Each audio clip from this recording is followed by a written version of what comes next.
सुबह सुबह का टाइम है, बहुत ही सुबह 4-5 बजे का टाइम है और सर्दियों के टाइम में फ़जर की अज़ानें होती हैं, पौने 6 बजे के करीब से स्टार्ट हो जाती हैं। तो मुझे बनाना था सुबह के लिए ब्रेकफ़ास्ट और लंच। तो ये जो वेजिटेबल सब्ज़ी बना रही हूँ मैं, तो ये मेरी मम्मी ने रात को ये काट के रख दी थी और ये मैं आलू, टमाटो और थोड़े बहुत चीज़ें डलती हैं, तो उसकी मैं तैयारी कर लेती हूँ। यहाँ से वीडियो स्टार्ट करते हैं। हेलो गाइज़, मैं माहिरा हसन आप सभी को बहुत दिल, प्यार और दुआओं के साथ अस्सलाम वालेकुम, हेलो, नमस्ते, आदाब। कैसे हैं आप सब लोग? मुझे उम्मीद है, मेरी दुआ है आप सब लोग बहुत ठीक, खुश और खैरियत के साथ होंगे। और जैसे कि आप लोग देख रहे हैं, मैं बहुत सुबह मैं इतनी रेगुलर मॉर्निंग पर्सन तो नहीं हूँ, मैं झूठ तो नहीं कहूँगी। ये है कि अगर रात भर हम लोग जाग रहे होते हैं तो सुबह सुबह नमाज़ वगैरह पढ़ के और लंच वगैरह बना के और लंच करके ब्रेकफास्ट करके लंच की भी सुबह जो बनता है वो लंच तक देखा जाए तो रिपीट कर लेते हैं, क्योंकि मेरी मम्मी कहती हैं कि खाने को वेस्ट नहीं करना चाहिए। एक चीज़ ख़त्म नहीं हुई तो आपने दूसरी भी बना ली, दूसरी ख़त्म नहीं हुई तो तीसरी भी बना ली। ऐसे नहीं, इतना बनाओ जो टाइम पे ख़त्म हो जाए और वेस्ट भी ना जाए। और अगर आपसे कोई चीज़ नहीं खाई जा रही है तो वो आप एक तरीके से डस्टबिन में ना डालें, खाने की बेअदबी ना करें, क्योंकि लोगों को, बहुत से लोग ऐसे होते हैं कि जिनको एक वक्त का खाना भी मुश्किल से मिलता है। तो इसलिए अल्लाह को नज़र में रखते हुए हर काम को करा जाए तो ज़्यादा अच्छा है। तो फ्रेंड्स, ये वेजिटेबल सब्ज़ी, जैसे कि ज़्यादातर सभी लोग जानते हैं, जो सब्ज़ी वगैरह बनती है उसमें पानी बिल्कुल नहीं डलता है, क्योंकि पानी डलने से वो फिर गीली गीली हो जाती है। तो सर्दियों में जो है, ये जो वेजिटेबल्स होते हैं ये कुदरती इतने अच्छे आते हैं, इतने फ्रेश आते हैं और इतने विटामिन्स होते हैं, तो उसको खाने के भी बड़े फ़ायदे होते हैं। तो मम्मी ने, मैंने, हम सब लोगों ने सुबह की नमाज़ पढ़ी और ऐसे टाइम पे हम लोग नमाज़ पढ़ने की कोशिश करते हैं कि हम लोगों को तहज्जुद की भी मिल जाए। 2 नफिल पढ़कर मैंने हुज़ूर पाक को बख्शा और सब के लिए दुआएं भी की। तो कहते हैं ना कि अगर आप सबके लिए अच्छा चाहते हैं तो अल्लाह ताला आपके साथ भी कभी बुरा नहीं होने देते। और जो लोग ये सोचते हैं बस हमारा ही भला हो, हम ही बेस्ट दिखें, हम ही आगे बढ़ें, हमारे ही साथ सबसे अच्छा हो, तो अच्छा होने के लिए अच्छे कर्म भी करने पड़ते हैं, खुदा को राज़ी करना पड़ता है। तो होता है ना, सुबह सुबह जब आप काम कर रहे होते हैं तो हमेशा अच्छा सोचना चाहिए, और जैसा शुरुआत दिन की जाए तो पूरे दिन पे उसका असर पड़ता है।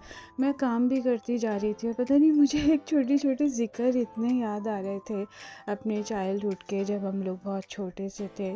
तो क्या होता था, सुबह हमारी मम्मी हम सिस्टर्स के लिए लंच बना के देती थी। और हम 3 सिस्टर जो हैं एक ही स्कूल में जाते थे, क्योंकि एक होता है ना, मम्मी पापा सबके यही सोचते हैं कि स्कूल में एक दूसरे की जो है टेक केयर हो जाएगा और एक दूसरे के साथ जाएंगी, साथ आएंगी, तो एक सेफली भी रहेगा, एक की एक हिफाजत रहेगी। तो एक बार मेरी मम्मी ने एक ना जैसे छोटा सा वो होता था, हॉट पॉट होता था, तो उसके अंदर ये वेजिटेबल सब्ज़ी बनाई, उसके सैंडविच बनाए और वो सैंडविच बना के बहुत सारे उसमें रख दिए। और एक छोटी सी टमाटो केचप की बॉटल आती थी छोटे साइज़ की, तो उसके साथ वो दिया। तो हम लोग जब पढ़ रहे थे, क्लास हो रही थी, तो जब रिसेस हुई तो मेरी मम्मी ने टिफ़िन भिजवाया। तो जब टिफ़िन मेरी टीचर के सामने आया तो वो देख के उन्हें ऐसा लगा जैसे सारा मैं ही खाऊंगी।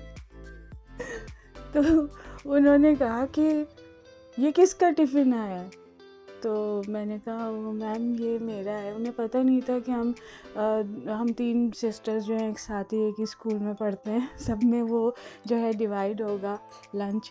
तो फिर मैंने कहा, मैडम ये मेरा है। तो मैडम कहने लगी, अरे तुम इतना खाती हो, इतना खाओगी? तो मैंने कहा, छोटी थी मैं तो इतना, उस वक्त टीचर से बड़ा डर सा लगता था, जवाब नहीं दे पाई। और वो इतनी हैरान हो गई, कहने लगी ये मम्मी गरम गरम बना के देती हैं और ऐसे बच्चे कामयाब हो जाएं तो माँ बाप का ये वो उनकी मेहनत वसूल हो जाती, लेकिन उनकी एक ऐसी नज़रें आज भी मुझे याद है। तो एकदम कहने लगी कि ना गरम गरम खाना आ रहा है, और लड़के भी हम लोगों के साथ ही पढ़ते थे, तो हमेशा कोई चीज़ टेस्ट वगैरह में कोई कमी आती थी, वो चाहता था, तो वो हमेशा पिटाई करते वक्त यही कहती थी, हाँ लड़कियां तो रोटियां पकाएंगी। तो डांट उनकी ऐसी थी टीचर की। और जब लड़के कुछ टेस्ट अच्छा नहीं करते तो उनको कहती थी, हाँ ये रिक्शा चलाएगा, ये तो ऑटो चलाएगा, ये करता था।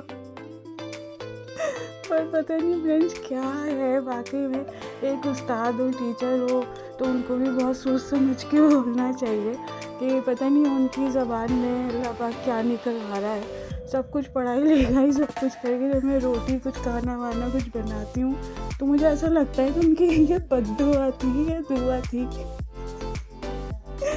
कि तुम लड़कियां तो रोटियां पकाओगी और लड़के ऑटो रिक्शा चलाएंगे। तो जब भी मैं सोचती अल्लाह वो ऐसा क्या इसलिए कहती थी, यार जॉब भी नहीं है कुछ भी नहीं है, तो रोटियां ही पका रही हूँ, काम ही कर रही हूँ। पर ये तो एक मजाक है, इसलिए मैंने मुझे सुबह सुबह ये याद आ रहा था तो इसलिए मैंने शेयर कर दिया। तो बचपन की बातें कभी भूल ही नहीं जाती।